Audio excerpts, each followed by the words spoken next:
I mean, it's not bad, but I'm just trying. And again, I don't expect don't worry about it. If you go, oh my God, I'm not going to have the right words. Look, I'm putting the magnifying glass up here. I don't expect anybody to get it perfect. Is that clear? Yes. Hello, is that clear? Yes. I'm trying to point out the subtle distinctions so that when you're putting it together, you have other considerations involved so that you understand how you can put the best statement together. Does that make sense? Look, by the way, how many people here are still not really clear on what it is you want to even teach? Come on, put your hands up. Put your hands up. Look around the room.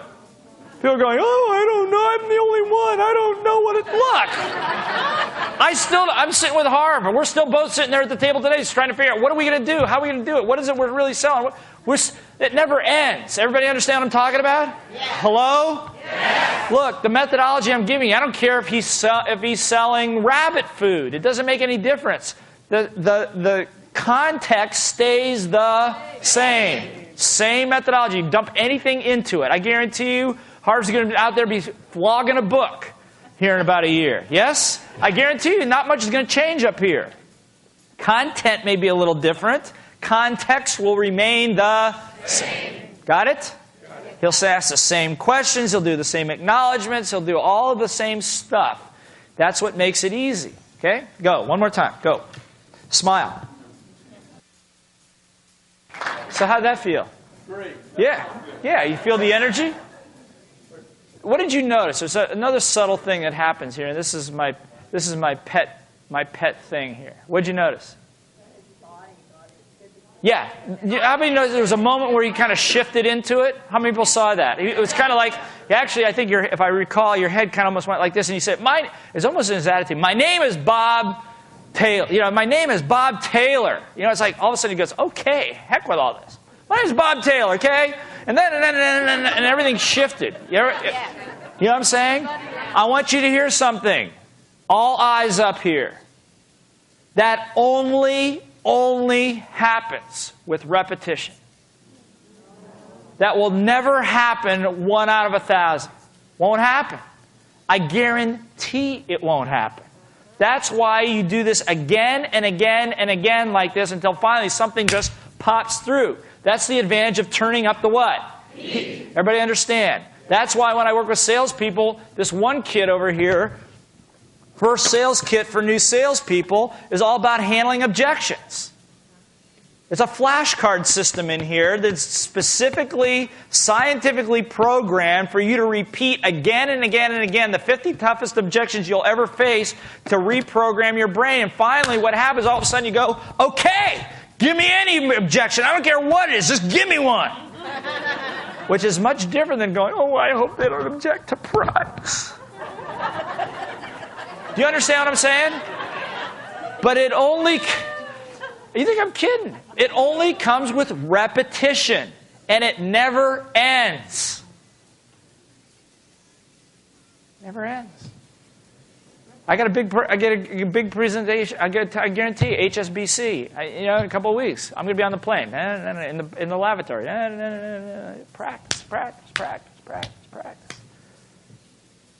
And then it finally, boom, message pops through. Every time there's a new message or a nuance in the message, I practice again and again and again until I can get it out of here. You did a great job. You did it in a very fraction of the period of time.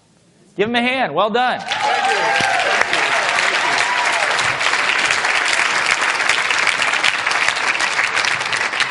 So you'll be working the drills in here with Harv as you go through the week. But if you don't find other people, or you don't find a mechanism to repeat this stuff, these drills again and again and again, it will not stick. I don't care how good of notes you took. I mean, that stuff I'm talking to you about, you shouldn't have to take any notes for this. Because it's really that dog doo-doo simple. Repeat again. And again, Kiyosaki, when I met him, he was selling for Xerox, and I was selling for Burroughs, and he had his nylon wallet company. I had the surf shops, and we decided we wanted to learn how to teach. And Marshall Thurber was teaching us how to teach.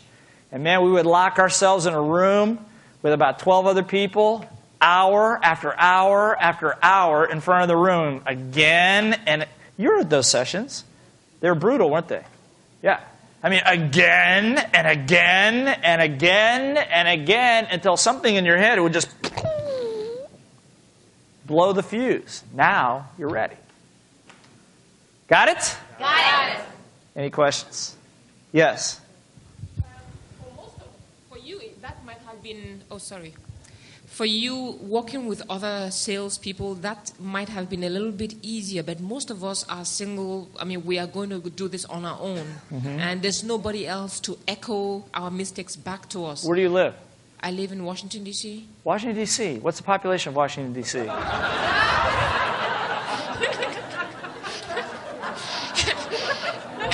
I get you. Are you laughing at yourself yet? Do you think in Washington, D.C., do you think that in Washington, D.C., there might be somebody else that would like to learn how to present a little bit better? Anybody? Do you think that there might be somebody else, even not even in this class, somebody that would like to learn how to teach as well? Yes? Yes. Do you think that there might be somebody else, even in your industry, that would like to wrestle ideas around with you?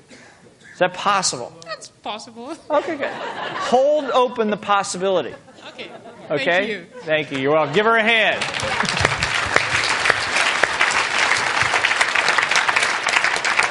I mean, this is a very different group. I'm kind of off on some different things, but I think this is more important than what I had on my agenda.